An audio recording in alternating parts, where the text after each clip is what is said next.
تمہیں ان تمام حقائق کا جلد از جلد جائزہ لے کر ازالہ کرنا ہوگا، ورنہ بہت پچھتاؤ گے۔ ہاں سچ کہہ رہی ہوں، تم دیکھ نہیں رہے ہو، باوجود کوشش کے میں باہر نہیں جاتی۔ اس 4 دیواری میں بھی ایک کمرے کی دیواروں میں خود کو مقید رکھنے کا عزم ہر کسی میں نہیں ہوتا۔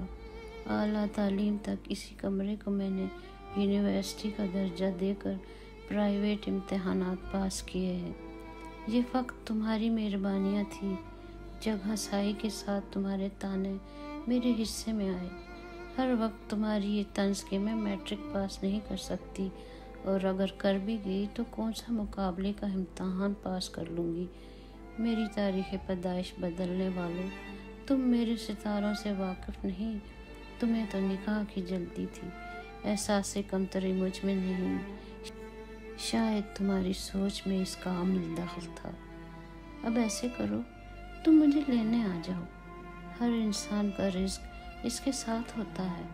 شب جس قدر اندھیری ہوگی، چاند ستاروں کی چمک اور نمایاں ہو جاتی ہے، اور سورج کی پہلی کرن کا تعین کر کے اس معاشرے میں اپنا ایک مقام بنانے کی جانب محرک ہو جائیں۔ راتوں کی استراحت میں اپنے اجسام کی آشفتگی میں مزید نکھار پیدا کریں، ایک دوسرے کی پریشانیوں کو محدود تر کر دیں۔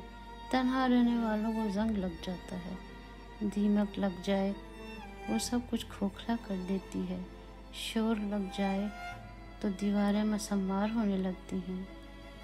ذرا غور تو کرو، شمس اپنی تمازت کھونے لگا ہے، بہت اداس غروب ہوتے ہوئے رات کے اندھیروں میں گمسم کسی اور مقام کی جانب سفر پر گامزن ہے۔ اس کا سفر جاری ہے، لیکن میرا 10 سالہ سفر تم نے جامد کر کے رکھ دیا۔ پھر بھی میں دل برداشتہ نہیں ہوئی، تم سے منسوب کر دی گئی ہوں نا، اسی لیے لاج رکھ رہی ہوں۔ اپنے کمرے کے اس ماحول سے باتیں کرتی شب گزار دوں گی، اور کل کیا ہوگا تمہیں بتا تو دیا تھا، وہی 10 سالہ تحریر تمہارے گوش گزار کر کے زندگی کی شروعات کے لیے قدم بڑھاؤں گی۔ صنف نازک جب اپنے حسن کی تعریف سنتی ہے تو یہ اس کا کمزور ترین پہلو ہوتا ہے۔ ہاتھوں میں ہاتھ لے کر جب میاں بیوی چلتے ہیں تو ان کا ساتھ مضبوط ہوتا ہے۔ عورت کو گھر کی ملکہ بنا کر رکھا جائے تو وہ اپنا تن من دھن مجازی خدا پر وار دیتی ہے۔ عورت کو ایک مضبوط سہارے کی اشد ضرورت ہوتی ہے۔ دیکھتے ہیں آنے والے کل میں قسمت کا در کیسے کھلے گا۔ مرد آہن کا حسن سلوک زندگی بھر کی مشکلات کو نیست و نابود کر دیتا ہے۔ صنف نازک کا ناز و نخرہ مرد کا مرہون منت ہوتا ہے، جسے ناز و نخرے کا موقع میسر نہ آئے وہ عورت اپنے ہونے کی خاصیت سے محروم ہو جاتی ہے۔ یہ بینڈ باجے والے آئے دن کسی نہ کسی کی رخصتی پہ دیساندار راجا کی دھن بجا کر گھوڑی پر سوار دلہا کے ساتھ ڈولی میں دلہنیاں بٹھا کے ودا کر دیتے ہیں۔ گھر کے سب بڑے ایک ہی نصیحت کرتے ہیں، بیٹی تیرا اصل گھر سسرال ہی ہے۔ یہ بینڈ باجے والے ہمارے محلے میں؟ اوہو، تو تم آ ہی گئے۔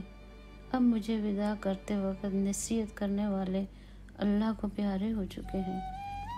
ان کے حصول دعا کی تخیلاتی صورت میرے کانوں میں ابھی تک موجزن ہے۔ میں انہی کے بعد پند و نظام میں تمہارے نقش قدم پر چلنے لگی ہوں۔ محلہ کا ہر فرد خوش ہے کہ ایک دلہن بالآخر اپنے گھر کو سدھاری۔ وقت قریب سے قریب تر ہوتا گیا، میں سسرال پہنچ چکی تھی۔ نہ جانے کیوں ہر چہرہ مجھے سوگوار سا لگ رہا تھا۔ وہ ابھی تک اپنے دوستوں اور قریبی رشتہ داروں میں اپنا وقت گزار رہا تھا۔ میں اس جہیز کو دیکھ رہی تھی جو سسرال والوں کی طلب پر نکاح کے وقت یہاں پہنچ چکا تھا۔ یہ اپنی حالت زار دبی دبی زبان میں سنا رہا تھا، اور میں اپنے ساتھ 10 سالہ پرانی ڈائریوں کا پلندہ بھی لائی تھی جو میری زندگی کا حاصل تھا۔ اجلائے عروسی کا دروازہ قدرے کھل کر بند ہوا، ہلکی سی چین کی آواز ابھری، کنڈی کے حفاظتی خور میں آہنی دستہ اپنی گرفت مضبوط کر چکا تھا۔ 90 تلے قدم مسحرے کی جانب رواں دواں ہوئے۔ نئی نویلی مگر ایک دہائی کی منقوہ کا طویل انتظار ختم ہوا۔ ابتدائی تمہید باندھے بنا شوہر نامدار اپنے لبادے سے باہر آنے میں انتہائی بےتاب نظر آئے۔ کن اکھیوں سے جائزہ لیتے ہوئے میں نے انہیں ڈائری کے چند صفحات سنانے کا تذکرہ کیا تو وہ تلملا اٹھا۔ بہت ہو گئی، دفن کر دو انہیں منو مٹی تلے، نہیں پڑھنی مجھے یہ قیمتی داستان، جو تم پر فرض ہے اسے پورا کرو، کے ساتھ ہی کمرے کی روشنی بجھا کر ماحول تاریکی میں ڈبو دیا گیا۔ میں نے بڑی جرت کا مظاہرہ کرتے ہوئے اسے خشک زمین کو نمی کی رطوبت سے مالا مال کر کے بیج بونے کو کہا تو وہ پھٹ پڑا، وحشیانہ روش اپنائے، وہ جن سے مخالف کی خواہشات کو پامال کیے اپنی مردانہ قوت کا بھرپور وار کر رہا تھا۔ درد کی شدت مگر زبان بندی نے ہونٹوں پر لگے قفل کو واہ نہ کیا۔ صف نازک کا حساس بدن رطوبت کے بجائے جسمانی ریشوں سے گرم گرم خون اگل رہا تھا۔ بنا طلب ہمراہ یک طرفہ تکمیل خواہش جبر ہی تو ہے۔ حیوانی لاوے کے اختتام تک میرے چہرے کی تلخیاں جاننے والا اندھیرا میری تکالیف کو اپنے اندر سمیٹ چکا تھا۔ روشنی میں خون کی رنگت آشکارا ہوئی تو ایمبولینس میں مجھے ہسپتال لے جایا جا رہا تھا۔ ایک تصویر سامنے ابھری۔ کاشتکار اپنی زمین میں پانی کو وافر مقدار سے اس کی سطح نرم کر کے باسمتی چاول کی پنیری انگوٹھے کے داب سے لگا رہا تھا۔ فصل ہری بھری لہلاتی ہوئی اپنی نرم نرم کونپلوں کی نمود و نمائش کر رہی تھی۔ لیڈی ڈاکٹر نے دلہا کو معنی خیز نظروں سے دیکھتے ہوئے نصیحت کر رہی تھی کہ مجھے 40 ایام تک مکمل آرام کی اشد ضرورت ہے۔ ٹھیک ہی تو کہا، ایک لیڈی ڈاکٹر نے۔ ایک سفید نازک کی خواہشات کا قتل ہو چکا تھا۔ بعد از مرگ انسانی فطری خواہشات 40ویں تک میں پھر اسی پرانے کمرے میں خود کلامی کرتی رہی۔ خاوند نے کوئی ڈھارس نہ بندھائی، نہ ہی اپنا فرض پورا کیا۔ ان حالات میں 10 ڈائریوں کی روداد ایک ایسی ادبی شخصیت کے گوش و گزار کی جس نے مجھے حوصلہ دیا۔ وہ ہر بار کہتے کہ یہ 10 ڈائریاں 10 کتب ہیں، دھیرے دھیرے چھپ جائیں گی، ان سے دوستی کر لو کیونکہ کتاب بہترین دوست ہوتی ہے۔ میری سوچ کا محور بالکل تبدیل ہو چکا تھا۔ میرے اندر ایک شمع روشن ہو چکی تھی۔ میں نے اپنی تعلیم کو بروئے کار لاتے ہوئے کسی اچھی نوکری کی تلاش شروع کر دی۔ سمجھ آئی کہ ہر لڑکی کو اپنے پاؤں پر کھڑا ہونا بہت ضروری ہے۔ پھر سے خاوند نے دھمکیاں دینی شروع کی، واپس آؤ نہیں تو طلاق دے دوں گا۔ اس بار مجھے ہنسی آئی۔ میں نے اسے برملا کہا کہ اگر آپ ایسا کرنا چاہتے ہیں تو مجھے کوئی اعتراض نہ ہوگا۔ جہاں آپ نے میری کم عمر کو زیادہ لکھوا کر نکاح کے بندھن میں میرے 10 سال ضائع کیے ہیں وہی کافی ہے۔ آپ سے آزادی ملتے ہی میں بھی اپنا چناؤ اپنی امنگوں کے مطابق ایسی شخصیت کا کروں گی جو حقیقی طور پر خواہشات کی مد میں جبر نہیں کرے گا۔ ہر روز کے تانوں سے بچاؤ کا حل اسی میں ہے کہ آپ سب کے غرور و تکبر سے دور ہو جاؤں۔ جی ہاں، دے دیجیے طلاق اور اپنی یک طرفہ یہ خواہش بھی پوری کر لیں۔ میں کسی خوف میں مبتلا رہنا نہیں چاہتی۔ اب مجھے زندہ رہنے کا ڈھنگ آ چکا ہے۔ دوستو، ہمیں امید ہے کہ یہ افسانہ آپ کو پسند آئے گا۔ اس کو سننا اور اپنے دوستوں سے شیئر کرنا مت بھولیے، کیونکہ ایسے حالات و واقعات ہمارے اطراف میں موجود رہتے ہیں۔ ہمیں ان کی نشاندہی کر کے ان کا سدباب کرنا ضروری ہے۔ پیارے دوستو، آئندہ تک کے لیے ہمیں اجازت دیجیے۔ اللہ نگہبان۔ معزز ادبی دوستو، آداب و تسلیمات، تعظیم و تکریمات۔ میں ہوں سعدیہ کوکب قریشی، ایبٹ آباد، پاکستان سے۔ تو معزز سامعین و ناظرین، میری خواہش ہے IBS ریڈیو اور TV فار یو کے چینل کو سبسکرائب کیجیے، کیونکہ ہم جیسے حساس شعراء و ادباء اور فنکاروں کا اثاثہ یہی ہے کہ آپ ہمیں اپنی قیمتی آراء سے آگاہ کرتے رہیں۔ بہت شکریہ۔